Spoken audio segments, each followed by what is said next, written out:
And I now give the floor to the distinguished representative of Austria.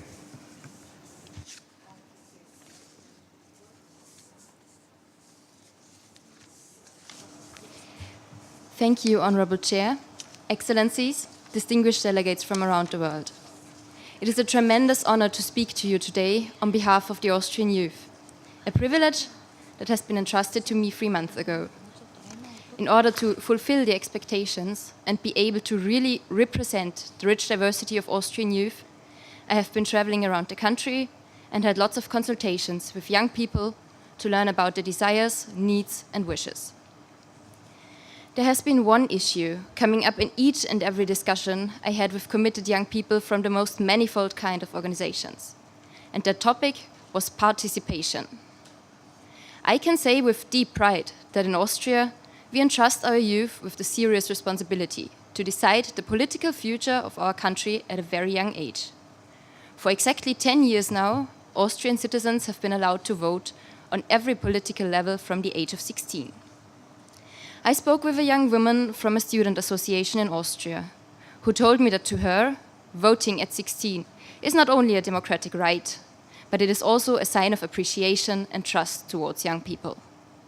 This statement is essential, as 16-year-old teenagers have already encountered crucial decisions for their future lives, for instance concerning career and education.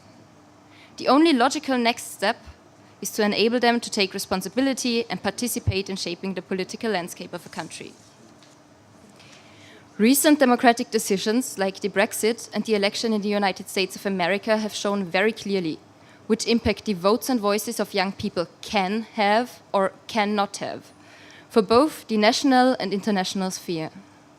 Therefore, building youth's confidence in and understanding of political processes is indispensable.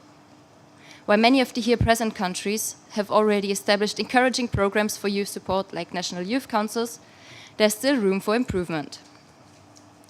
Involving youth in decision-making is nowhere near common practice yet. Youth is still too often being marginalized in both formal voting processes and decision-making. This often leads to decisions that affect young people drastically without them having a chance of letting their voice be heard in the negotiations. But, fellow delegates, this does not appear because young people are restrained or hesitant when it comes to politics. It is a direct result of picturing youth as will-less subjects that need help, instead of seeing them as participating protagonists in decision-making processes. Creating sustainable democratic systems and equality between generations needs versatile approaches. Intergenerational dialogue is one of the fundamental components. Only through emphasizing the relations between generations, we can implement experiences, ideas, and the expertise of others into our work. But not only the exchange of knowledge is important, especially the discourse with decision makers is crucial. And this leads to the next aspect. Young people need to be more strongly involved in decision making.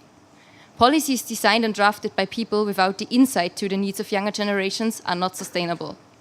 Talking about young people does not do the job, but talking with young people can change the future. Only if youth is involved in procedures as a regular part of the structure, the crucial role is seen. But without knowledge, young people cannot take action. And there's this quote from Mr. Wilbur Wright, the first man to construct a functioning aeroplane, and he stated, "It is possible to fly without motors, but not without knowledge and skill." The same principle that is valid for flying proves to be true with voting and understanding democracy. Civic and political education, and through that raising awareness for democracy, is essential for peaceful societies, especially under the aspect of populism spreading enormously fast around the world. And last, but definitely not least, it is important to acknowledge that young people have to take actions for themselves. We have to seize our chances to participate in political procedures, whether it be voting, running for office, or advocating for issues. Participation provides us with the tool to choose the decision makers that represent us the best, or to be the decision makers ourselves. We also need to see that we are stronger together, and that cooperation between young people all over the globe is of utmost importance.